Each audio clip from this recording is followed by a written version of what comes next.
قیامت کی بڑی علامت دجال کا نکلنا ہے۔ احادیث مبارکہ میں دجال کا ذکر بڑی وضاحت سے آیا ہے، اور کمال کی بات یہ ہے کہ ہر نبی علیہ الصلوۃ والسلام نے دجال کے فتنے سے اپنی امت کو ڈرایا ہے۔ دجال ابھی آیا نہیں ہے اور کسی کو پتا نہیں ہے کہ اس وقت وہ کہاں ہے، لیکن روئے زمین پر ایک صحابی ایسے گزرے ہیں جنہوں نے دجال کو دیکھا بھی ہے، اس سے ملاقات بھی کی ہے اور اس سے بات چیت بھی کی ہے۔ ایک مرتبہ پیارے آقا علیہ الصلوۃ والسلام نے اچانک اپنے صحابہ کرام کو جمع فرمایا اور خطبہ دینے کے لیے ممبر پر تشریف فرما ہو گئے۔ تو نبی کریم علیہ الصلوۃ والسلام نے فرمایا کہ امیم داری نے مجھے بتایا کہ وہ 30 افراد تھے اور ایک شپ میں، ایک کشتی میں سفر کر رہے تھے کہ طوفان آ گیا اور وہ بھٹک گئے۔ تقریباً مہینہ بھر وہ سمندر میں گھومتے رہے اور ایک دن سورج غروب ہونے کے وقت ایک نامعلوم آئلینڈ پر پہنچے۔ انہیں وہاں سیاہ رنگ کی مخلوق نظر آئی جس کے جسم پر بال بہت زیادہ تھے۔ انہوں نے اس سے پوچھا کہ تم کون ہو؟ اس نے کہا میں جاسوس ہوں۔ تو کہا کہ ہمیں اپنے بارے میں کچھ بتاؤ۔ اس نے کہا کہ نہ میں تمہیں کچھ بتاؤں گا نہ تم سے کچھ سنوں گا، تم اس بت خانے میں جاؤ، وہاں ایک شخص تمہارا بڑی بے چینی سے ویٹ کر رہا ہے، وہی تمہیں کچھ سنائے گا بھی بتائے گا بھی۔ پھر وہ سب اندر چلے گئے۔ وہاں ایک شخص سختی کے ساتھ زنجیروں میں جکڑا ہوا تھا۔ اس نے پوچھا کہ تم لوگ کون ہو اور کہاں سے آئے ہو؟ جواب دیا کہ شام سے آئے ہیں۔ اس نے پوچھا کہ عرب کا کیا حال ہے؟ اور ایک شخص وہاں پیدا ہونا تھا، اس کا کیا حال ہے؟ یعنی نبی پاک علیہ الصلوۃ والسلام کے بارے میں پوچھا۔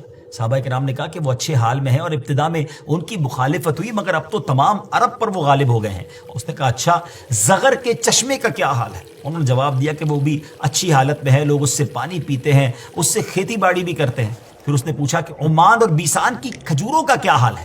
انہوں نے کہا کہ اس میں ہر سال پھل آتے ہیں۔ یہ سن کر اس شخص نے 3 چیخیں ماری اور بولا کہ میں دجال ہوں۔ کہتا ہے ان قریب میں آزاد ہو جاؤں گا اور زمین کا چپا چپا گھوموں گا اور اس کا کوئی حصہ نہیں چھوڑوں گا سوائے طیبہ کے، کیونکہ مجھ میں وہاں جانے کی طاقت، وہاں جانے کی پاور نہ ہوگی۔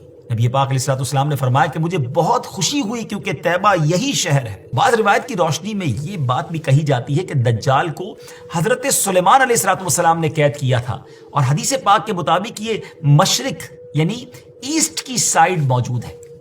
دجال کا فتنہ تاریخ انسانی کی ابتدا سے لے کر انتہا تک تمام فتنوں سے بڑا اور خطرناک فتنہ ہے۔ مختلف احادیث میں دجال کا جو حلیہ بتایا گیا ہے وہ یہ ہے کہ دجال ایک جوان مرد ہوگا، لمبا قد ہوگا، جسم بہت موٹا ہوگا، ایک آنکھ سے کانا ہوگا اور ایک کانی آنکھ ایسی ہوگی جیسے پھولا ہوا انگور، اور جبکہ اس کی ایک آنکھ خون آلود ہوگی۔ اس کا سینہ چوڑا ہوگا اور ذرا سا اندر کی طرف دھسا ہوا ہوگا۔ دجال کی پیشانی چوڑی ہوگی اور دونوں آنکھوں کے درمیان کاف فا را یعنی کافر لکھا ہوگا۔ دجال کے نکلنے سے پہلے دنیا بہت بری حالت میں ہوگی۔ اس کے نکلنے سے 3 سال پہلے سے اس دنیا میں خشک سالی پھیل جائے گی، خشک سالی کا گویا سال پھیل جائے گا۔ علمی اور روحانی قحط بھی برپا ہوگا۔ دین کے معاملے میں لوگوں میں کمزوری پیدا ہو چکی ہوگی، علماء اور دیندار لوگوں کی قلت ہوگی۔ تب دجال ایسٹ کی سائڈ سے اصبہان یا خراسان نامی شہر سے نکلے گا اور زمین پر 40 دن رہے گا، جن میں سے ایک دن 1 سال کے برابر ہوگا، اور ایک دن 1 ماہ کے برابر، اور اگلا دن 1 ہفتے کے برابر، جبکہ باقی دن سال کے عام دنوں کی طرح ہوں گے۔